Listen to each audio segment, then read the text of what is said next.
ನೀವು ಯಾವುದೇ ಬ್ರಾಂಡೆಡ್ ಬಟ್ಟೆ ತಗೊಂಡ್ರು ಜಸ್ಟ್ 199 ರೂಪೀಸ್. ಎಲ್ಲಿ ಅಂತ ಹೇಳ್ತೀನಿ, ಪೂರ್ತಿಯಾಗಿ ವಿಡಿಯೋ ನೋಡಿ.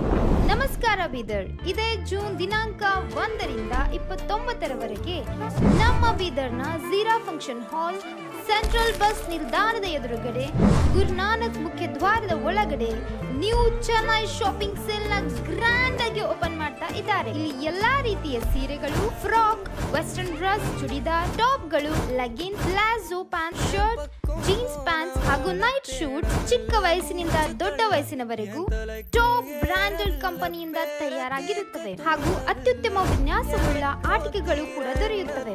ಬೆಲೆ ಇಷ್ಟು ಕಡಿಮೆ, ಕ್ವಾಲಿಟಿ ಬಗ್ಗೆ ಥಿಂಕ್ ಮಾಡ್ತಾ ಇದ್ದೀರಾ? ನಾನು ಆವಾಗಲೇ ಹೇಳಿದಾಗೆ ಇಲ್ಲಿ ಸಿಗುವಂತ ಎಲ್ಲಾ ಪ್ರಾಡಕ್ಟ್ಸ್ ಬ್ರಾಂಡೆಡ್ ಬ್ರಾಂಡೆಡ್ ಬ್ರಾಂಡೆಡ್. ನಂಗಂತೂ ಈ ಆಪರ್ಚುನಿಟಿ ಮಿಸ್ ಮಾಡ್ಕೊಳ್ಳಕ್ಕೆ ಇಷ್ಟಾನೇ ಇಲ್ಲ. ನೀವು ಕೂಡ ಮಿಸ್ ಮಾಡ್ಕೋಬೇಡಿ. ಡೇಟ್ ನೆನಪಿದೆ ಅಲ್ಲ, ಜೂನ್ 1 ಅಂದ್ರೆ ಸಂಡೇ.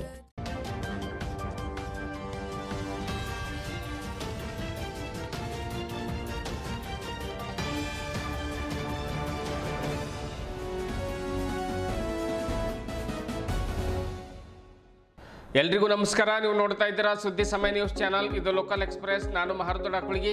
ಮತ್ತೆ ಒಂದಿಷ್ಟು ಹೊಸ ಹೊಸ ಸುದ್ದಿಗಳನ್ನು ತೆಗೆದುಕೊಂಡು ನಾವು ನಿಮ್ಮ ಮುಂದೆ ಬರ್ತಾ ಇದ್ದೀವಿ. ಈ ದಿನದ ಪ್ರಮುಖ ಹೆಡ್ಲೈನ್ಸ್ಗಳನ್ನು ನೋಡ್ಕೊಂಡು ಬರೋಣ.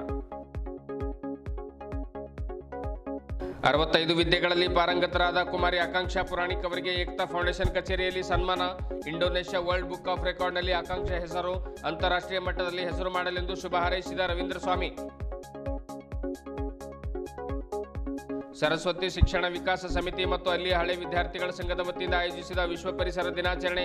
ಪರಿಸರಕ್ಕೆ ಏನಾದರೂ ಕೊಡುಗೆ ನೀಡದಿದ್ದರೂ ಪರವಾಗಿಲ್ಲ, ಅದನ್ನು ಸಂರಕ್ಷಿಸುವ ಕೆಲಸ ಮಾಡೋಣ. ಎಸ್ಬಿ ಸಜ್ಜನ್ ಶೆಟ್ಟಿ.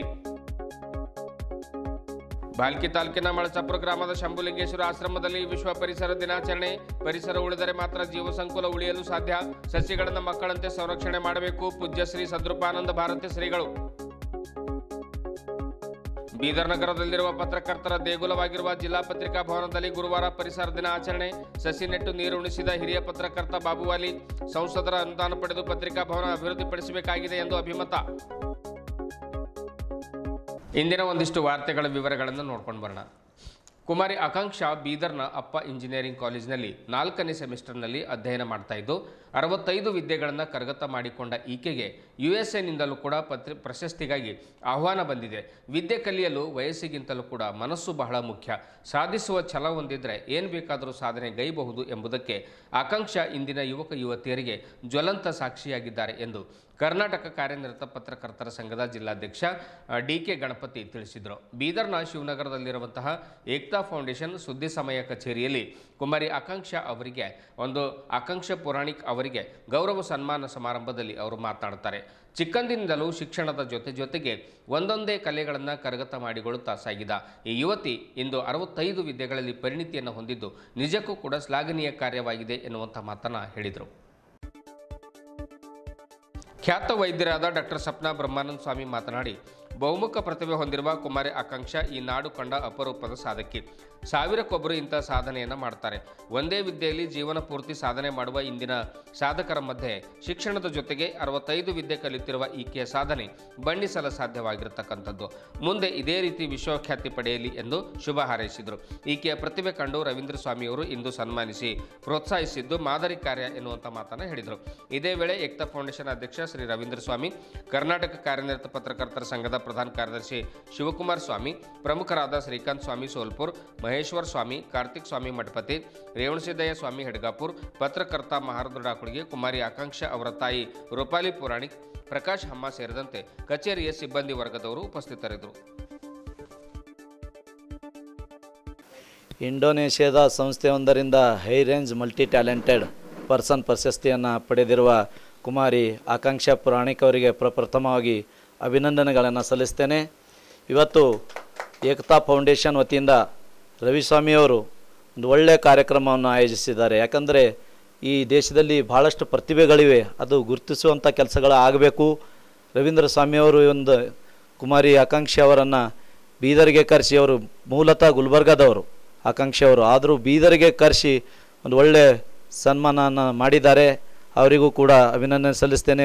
ನನಗೆ ತಿಳಿದ ಮಟ್ಟಿಗೆ 65 ವಿವಿಧ ಕ್ಷೇತ್ರಗಳಲ್ಲಿ ಒಳ್ಳೆ ಕೆಲಸಗಳನ್ನು ಮಾಡಿ ಪ್ರಶಸ್ತಿಯನ್ನು ಪಡೆದಿದ್ದಾರೆ. ವಿವಿಧ ಪ್ರಶಸ್ತಿಗಳನ್ನು ಕುಮಾರಿ ಆಕಾಂಕ್ಷೆ ಅವರಿಗೆ ದೊರೆತಿದೆ. ಇನ್ನು ಬರುವಂಥ ದಿನಗಳಲ್ಲಿ ಉನ್ನತ ಮಟ್ಟದಲ್ಲಿ ಪ್ರಶಸ್ತಿಗಳನ್ನು ಸಿಗಲಿ, ಅವರಿಗೆ ಒಳ್ಳೆಯ ಕಾರ್ಯಗಳನ್ನು ಮಾಡುವಂಥ ಅವಕಾಶವನ್ನು ದೊರಕಲೆಂದು ನನ್ನ ಕರ್ನಾಟಕ ಕಾರ್ಯನಿರತ ಪತ್ರಕರ್ತರ ಸಂಘದ ವತಿಯಿಂದ ನಾನು ಅವರಿಗೆ ಹಾರೈಸ್ತೇನೆ. ಧನ್ಯವಾದ.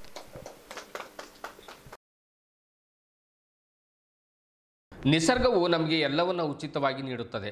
ಗಾಳಿ, ನೀರು ಮತ್ತು ಆಹಾರ ಕೊಡುತ್ತದೆ. ಅದಕ್ಕೆ ಪ್ರತಿಯಾಗಿ ನಾವು ಏನನ್ನೇ ನೀಡದೇ ಇದ್ದರೂ ಕೂಡ ಅದನ್ನು ಕಾಪಾಡುವ ಮಹತ್ವದ ಹೊಣೆ ಮಾತ್ರ ನಮ್ಮದು.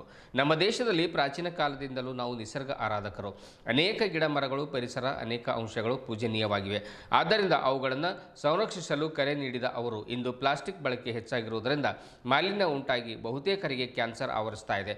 ಪ್ಲಾಸ್ಟಿಕ್ ಬಳಿಕ ಶೂನ್ಯವಾಗಿಸಲು ಎಲ್ಲರೂ ಕೂಡ ಒಂದು ಪ್ರತಿಜ್ಞೆಯನ್ನು ಮಾಡಬೇಕೆಂದು ಸರಸ್ವತಿ ಶಿಕ್ಷಣ ವಿಕಾಸ ಸಮಿತಿ ಅಧ್ಯಕ್ಷ professor S B Sajjan Shetty ಕರೆ ನೀಡಿದರು. ಗುರುವಾರ ನಗರದ ಸರಸ್ವತಿ ಶಾಲೆಯಲ್ಲಿ ಸರಸ್ವತಿ ಶಿಕ್ಷಣ ವಿಕಾಸ ಸಮಿತಿ ಮತ್ತು ಅಲ್ಲಿಯ ಹಳೆ ವಿದ್ಯಾರ್ಥಿಗಳ ಸಂಘದ ಸಂಯುಕ್ತ ಆಶ್ರಯದಲ್ಲಿ ಹಮ್ಮಿಕೊಂಡಿರುವಂತಹ ವಿಶ್ವ ಪರಿಸರ ದಿನಾಚರಣೆ ಕಾರ್ಯಕ್ರಮದಲ್ಲಿ ಅಧ್ಯಕ್ಷತೆಯನ್ನು ವಹಿಸಿ ಅವರು ಮಾತನಾಡುತ್ತಾರೆ.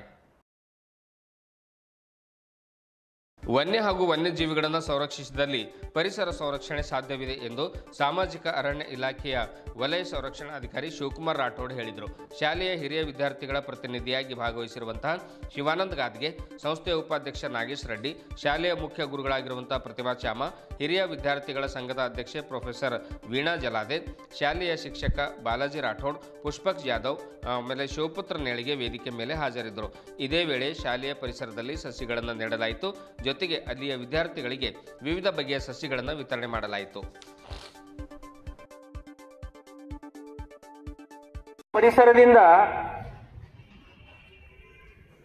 ಏನನ್ನು ಅಪೇಕ್ಷೆ ಮಾಡ್ತೀವಿ? ಒಂದು, ನಾವು ಪರಿಸರ ಸ್ವಚ್ಛ ಇಟ್ಬೇಕು. ಆ ಪರಿಸರ ಸ್ವಚ್ಛ ಇಟ್ಲಿಕ್ಕೆ ಒಂದು ಗಿಡ ಮರಗಳನ್ನ ಬೆಳೆಸಬೇಕು, ಪ್ರಾಣಿ ಪಕ್ಷಿಗಳ ಸಂರಕ್ಷಣೆ ಮಾಡಬೇಕು, ಮತ್ತು ಆ ಗಿಡ ಮರಗಳ ಪ್ರಾಣಿ ಪಕ್ಷಿಗಳ ನಮ್ಮ ಜೀವನಕ್ಕೆ ಏನು ಪಾಠ ಇದೆ ಅನ್ನಂತೂ ನಾವು ಅರ್ಥ ಮಾಡ್ಬೇಕು. ಒಂದು ಮರ, ಒಂದು ಸಸಿ ಮರ ಆದ ನಂತರ ಅಂದಾಗ ನಾವು ಈ ಸಮಾಜದಲ್ಲಿ, ಈ ದೇಶದಲ್ಲಿ ಬೆಳೆದಾಗ ನಾವು ಈ ಸಮಾಜಕ್ಕೆ ಯಾವ ರೀತಿ ಪೂರಕ ಆಗ್ಬೇಕು ಅನ್ನಂತ ವಿಷಯ ನಾವು ಪರಿಸರದಿಂದ ಕಲಿಬೇಕಾಗಿದೆ. ನಾವು ಬೇಕಾದಷ್ಟು ಪಡಿತೀವಿ, ನಾವು ಗಾಳಿ ತಗೋತೀವಿ, ನೀರು ತಗೊಳ್ತೀವಿ, ಅನ್ನ ತಗೊಳ್ತೀವಿ.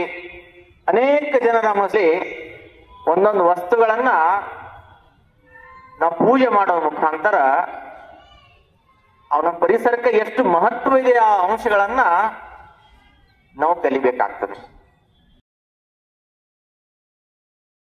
ಭಾಲ್ಕಿ ತಾಲೂಕಿನ ಮಳಚಾಪುರ ಗ್ರಾಮದ ಶಂಭುಲಿಂಗೇಶ್ವರ ಆಶ್ರಮ ಸಿದ್ಧಾರೂಢ ಮಠದ ಆವರಣದಲ್ಲಿ LIT finance access livelihood digital Sakhi ಯೋಜನೆ ವತಿಯಿಂದ ವಿಶ್ವ ಪರಿಸರ ದಿನಾಚರಣೆಯನ್ನು ಮಾಡಲಾಯಿತು.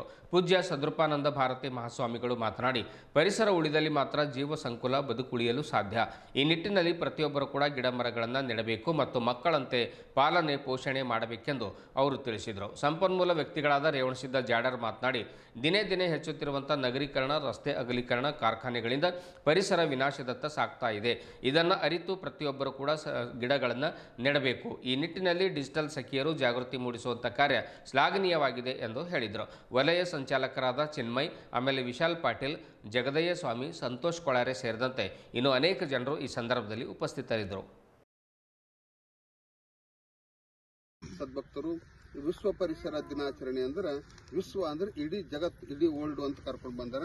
ಪರಿಸರ ದಿನಾಚರಣೆ ಅಂದ್ರೆ ನಮ್ಮ ವಿಶ್ವ ಶುದ್ಧಿತ್ತು, ಪರಿಸರ ಶುದ್ಧಿತ್ತು ಅಂತಂದ್ರೆ ನಾವೆಲ್ಲರೂ ಶುದ್ಧ ಆಗಿರ್ತೇವೆ.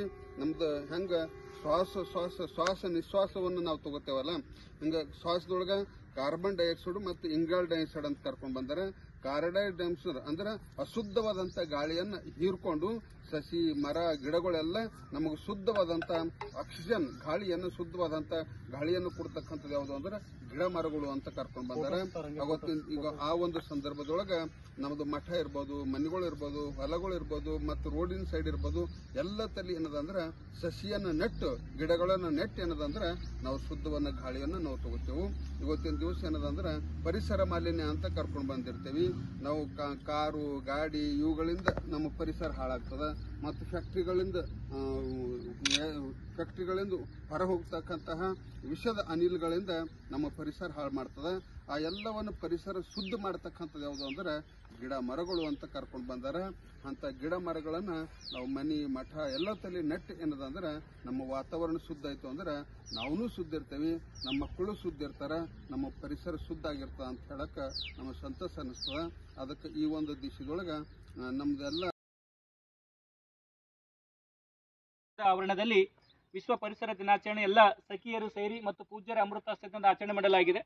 ಈ ಒಂದು ಕಾರ್ಯಕ್ರಮದ ಮೂಲಕ ಸಮಾಜಕ್ಕೆ ಏನು ಮೆಸೇಜ್ ಕೊಡೋದು ಅಂದ್ರೆ ಪ್ರತಿಯೊಬ್ಬರು ಕೂಡ ಗಿಡವನ್ನ ಬೆಳೆಸಬೇಕು, ಪರಿಸರವನ್ನ ಉಳಿಸಿ ಬೆಳೆಸಬೇಕು ಅಂದಾಗ ಮಾತ್ರ ನಾವು ಬದುಕುಳಿಲಿಕ್ಕೆ ಸಾಧ್ಯದ, ಮುಂದಿನ ಪೀಳಿಗೆ ಕೂಡ ಬದುಕುಳಿಲಿಕ್ಕೆ ಸಾಧ್ಯದ. ಯಾಕಂದ್ರೆ ಎಲ್ಲಕ್ಕಿಂತ ಅಮೂಲ್ಯವಾಗಿರ್ತಕ್ಕಂಥದ್ದು ಶುದ್ಧ ಗಾಳಿ, ಆಕ್ಸಿಜನ್ ಅಂತಕ್ಕಂಥದ್ದು. ದಿನೇ ದಿನೇ ಏನಪ್ಪಾ ಅಂದ್ರೆ ಇವತ್ತು ರಸ್ತೆ ಅಗಲೀಕರಣ ಆಗಿರ್ಬೋದು, ಕಂಪನಿಗಳ ಕಾರ್ಖಾನೆಗಳ ಹೆಚ್ಚಳ ಆಗಿರ್ಬೋದು, ಮನೆಗಳ ವ್ಯಾಪ್ತಿ ಹೆಚ್ಚಾಗ್ತಕ್ಕಂಥದ್ದಾಗಿರ್ಬೋದು, ಇವೆಲ್ಲವುಗಳಿಂದ ಏನಪ್ಪಾ ಅಂದ್ರೆ ಇವತ್ತೆಲ್ಲ ಒಂದ್ ಕಡೆ ಪರಿಸರ ವಿನಾಶದತ್ತ ಸಾಗ್ತಾ ಇದೆ. ಹಾಗಾಗಿ ಪರಿಸರ ಇದ್ದಲ್ಲಿ ಮಾತ್ರ ನಾವು ಬದುಕುಳಿಲಿಕ್ಕೆ ಸಾಧ್ಯದ, ಪ್ರತಿಯೊಂದು ಪ್ರಾಣಿ ಪಕ್ಷಿಗಳು ಬದುಕುಳಿಲಿಕ್ಕೆ ಸಾಧ್ಯದ. ಈ ನಿಟ್ಟಿನಲ್ಲಿ ಏನಪ್ಪಾ ಅಂದ್ರೆ ಪ್ರತಿಯೊಬ್ಬರು ಜಾಗೃತ ಆಗಬೇಕು. ಮನೆಗೊಂದು ಮರ ಊರಿಗೊಂದು ವನ ಎನ್ನುವಂತೆ ಪ್ರತಿಯೊಬ್ಬರು ಕೂಡ ತಮ್ಮ ಮನೆಗಳಲ್ಲಿ ಗಿಡಗಳನ್ನು ನೆಡಬೇಕು. ಇರ್ತಕ್ಕಂಥ ಹೊಲಗಳಲ್ಲಾಗಿರ್ಬೋದು, ತೋಟದಲ್ಲಾಗಿರ್ಬೋದು, ತಮ್ಮಲ್ಲಿ ಎಲ್ಲಿ ಒಂದು ಸ್ಥಳಾವಕಾಶದ ಗಿಡ ನೆಡಲಿಕ್ಕೆ ಅಂತ ಒಂದು ಪ್ರದೇಶಗಳಲ್ಲಿ ಗಿಡ ನೆಟ್ಟು ಪರಿಸರವನ್ನ ಬೆಳೆಸಬೇಕು. ಯಾಕಂದ್ರೆ ಇವತ್ತು ಶುದ್ಧ ಗಾಳಿನೂ ಬೇಕು, ಸಕಾಲಕ್ಕೆ ಮಳೆ ಬೇಕು, ಎಲ್ಲವೂ ಬೇಕು. ಹಾಗಾಗಿ ಪ್ರತಿಯೊಂದಕ್ಕೂ ಏನಪ್ಪಾ ಅಂದ್ರೆ ಮೂಲ ಆಗಿರ್ತಕ್ಕಂಥದ್ದು ಈ ಒಂದು ಪರಿಸರ ಅಂತಕ್ಕಂಥದ್ದು. ಹಾಗಾಗಿ ನಾವೆಲ್ಲರೂ ಕೂಡ ಪರಿಸರ ಪ್ರೇಮಿ ಆಗಬೇಕು. ಕೋವಿಡ್ ಸಂದರ್ಭದಲ್ಲಿ ನಮಗೆಲ್ಲ ಗೊತ್ತಾಗಿರ್ತಕ್ಕಂಥದ್ದು ಈ ಒಂದು ಕರೋನಾ ಮಹಾಮಾರಿಯಲ್ಲಿ ಆಕ್ಸಿಜನ್ ಬೆಲೆ ಏನು ಅಂತಕ್ಕಂಥ ನಮಗೆಲ್ಲ ಗೊತ್ತಾಗಿದೆ. ಅದು ಕೂಡ ದುಡ್ಡು ಕೊಟ್ಟು ಖರೀದಿ ಮಾಡ್ತಕ್ಕಂಥ ಪರಿಸ್ಥಿತಿಗಳು ಸಮಾಜದಲ್ಲಿ ನಿರ್ಮಾಣ ಆಗುತ್ತೆ. ಇಲ್ಲ ಒಂದ್ ಕಡೆ ನೀರಾಗಿರ್ಬೋದು, ಆಹಾರ ಆಗಿರ್ಬೋದು, ಎಲ್ಲವೂ ಕೂಡ ಖರೀದಿ ಸಿಗ್ತದೆ, ಗಾಳಿನೂ ಕೂಡ ಖರೀದಿ ತಗೊಳ್ತಕ್ಕಂಥ ಪರಿಸ್ಥಿತಿ ಸಮಾಜದಲ್ಲಿ ನಿರ್ಮಾಣ ಆಗಿದೆ. ಹಾಗಾಗಿ ಎಚ್ಚೆತ್ಕೊಂಡು, ಯಾಕಂದ್ರೆ ಜನಸಂಖ್ಯೆ ಒಂದ್ ಕಡೆ ಹೆಚ್ಚಾಗ್ತಾ ಇದೆ, ಎಲ್ಲವೂ ಕೂಡ ನಗರೀಕರಣ ಆಗ್ತಾ ಇದೆ, ಎಲ್ಲವೂ ಕೂಡ ಹೊಲಗಳು ಹೋಗಿ ಪ್ಲಾಟ್ ಆಗ್ತಾ ಇದೆ, ಎಲ್ಲವೂ ಕೂಡ ಇವೆಲ್ಲವೂ ಎಲ್ಲ ಒಂದ್ ಕಡೆ ಪ್ರಕೃತಿಗೆ ಮಾರಕ ಆಗಿರ್ತಕ್ಕಂಥದ್ದು. ಹಾಗಾಗಿ ನಮ್ಮ ಪ್ರಕೃತಿದತ್ತ ಜೀವನ ನಡೆಸಬೇಕು. ಈ ನಿಟ್ಟಿನಲ್ಲಿ ನಾವೆಲ್ಲರೂ ಕೂಡ ಈ ಒಂದು ಡಿಜಿಟಲ್ ಸಖಿಯ ಸಹಯೋಗದಲ್ಲಿ ಇವತ್ತು ಪರಿಸರ ದಿನಾಚರಣೆ ಮೂಲಕ ನಾವೆಲ್ಲರೂ ಕೂಡ ಕರ್ತವ್ಯ ಇದೆ. ಹಾಗಾಗಿ ಎಲ್ಲರೂ ಕೂಡ ಪರಿಸರ ರಕ್ಷಣೆ ಮಾಡೋಣ, ಪರಿಸರ ಬೆಳೆಸೋಣ, ಮನೆಗೊಂದು ಮರವನ್ನ ನಡೋಣ. ಹಾಗೂ ಎಲ್ಲಿ ಸಾರ್ವಜನಿಕ ಸ್ಥಳಗಳಲ್ಲದ ಇವತ್ತು ಅರಣ್ಯ ಇಲಾಖೆ ಆಗಿರ್ಬೋದು, ಮತ್ತೊಂದು ಇಲಾಖೆ ಆಗಿರ್ಬೋದು, ಅವ್ರ ಸಹಯೋಗದಲ್ಲಿ ಕೂಡ ನಾವು ಗಿಡ ನೆಟ್ಟು ಅವುಗಳನ್ನ ಮಕ್ಕಳಂತೆ ಪೋಷಣೆ ಮಾಡ್ತಕ್ಕಂಥದ್ದು ಕೂಡ ಅವಶ್ಯ ಇದೆ. ಇವತ್ತು ಗಿಡ ನೆಟ್ಟಿದೀವಿ ಹೋದಿವಿ ಅಂತಂದಾಗ ಆಗ್ಲಿಕ್ಕಿಲ್ಲ. ಹಾಗಾಗಿ ಕನಿಷ್ಠ 3 ವರ್ಷ ಇವತ್ತು ಯಾವುದೇ ಗಿಡಗಳು ನಾವು 3 ವರ್ಷ ಬೆಳೆಸಿದಲ್ಲಿ ಅವು 100 ವರ್ಷ ನಮ್ಗೆ ಕಾಯ್ತವೆ, ಅವು ಹಣ್ಣು ಫಲಗಳನ್ನು ಕೊಡ್ತವೆ, ಜೊತೆಗೆ ಪರಿಸರವನ್ನು ಶುದ್ಧ ಮಾಡ್ತವೆ, ಶುದ್ಧ ಗಾಳಿ ಕೊಡ್ತವೆ. ಹಾಗಾಗಿ ನಿಟ್ಟಿನಲ್ಲಿ ನಾವೆಲ್ಲರೂ ಕೂಡ ಜಾಗೃತರಾಗಿ ಈ ಒಂದು ಪರಿಸರ. ಇಂದು ವಿಶ್ವದೆಲ್ಲೆಡೆ ಪರಿಸರ ದಿನ ಆಚರಿಸುತ್ತಿರುವಂತಹ ಸಂದರ್ಭದಲ್ಲಿ ಬೀದರ್ ನಗರದಲ್ಲಿರುವಂತಹ ಪತ್ರಕರ್ತರ ದೇಗುಲವಾಗಿರುವಂತಹ ಜಿಲ್ಲಾ ಪತ್ರಿಕಾ ಭವನದಲ್ಲಿ ಗುರುವಾರ ಪರಿಸರ ದಿನ ಆಚರಣೆ ಮಾಡಲಾಯಿತು. ಪತ್ರಿಕಾ ಭವನ ನಿರ್ವಹಣಾ ಸಮಿತಿಯ ಉಪಾಧ್ಯಕ್ಷರು ಹಾಗೂ ಹಿರಿಯ ಪತ್ರಕರ್ತ ಬಾಬು ಅಲಿ ಸಸಿ ನೆಟ್ಟು ನೀರುಣಿಸಿ ನಂತರ ಮಾತನಾಡ್ತಾರೆ. ಜಿಲ್ಲೆಯ ಶಾಸಕರ ಸಂಸದರ ಅನುದಾನ ಪಡೆದು ಪತ್ರಿಕಾ ಭವನ ಇನ್ನಷ್ಟು ಅಭಿವೃದ್ಧಿಪಡಿಸಬೇಕಾಗಿದೆ. ಪತ್ರಿಕಾ ಭವನ ಮುಂಭಾಗದಲ್ಲಿ ಸುಸಜ್ಜಿತ ಕಾಂಪೌಂಡ್ ಗೋಡೆ ನಿರ್ಮಿಸಿ ಅದಕ್ಕೆ ಬಲಿಷ್ಠ ಗೇಟ್ ಅಳವಡಿಸಿ ಒಳಗಡೆ ಸುಂದರ ಕೈತೋಟ ನಿರ್ಮಿಸಲಾಗುವುದು ಎಂದು ಹೇಳಿದರು.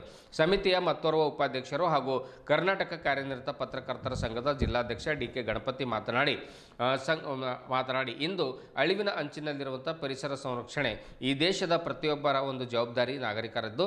ಹೀಗಾಗಿ ಪತ್ರಿಕಾ ಭವನದ ಸುತ್ತಮುತ್ತ ವಿವಿಧ ರೀತಿಯ ಒಂದು ಸಸಿಗಳು ನೆಟ್ಟು ಪರಿಸರ ಸಂರಕ್ಷಣೆಗೆ ಒತ್ತು ಕೊಡೋಣ ಎನ್ನುವಂಥ ಮಾತನ್ನು ಕೂಡ ಅವರು ಹೇಳಿದರು.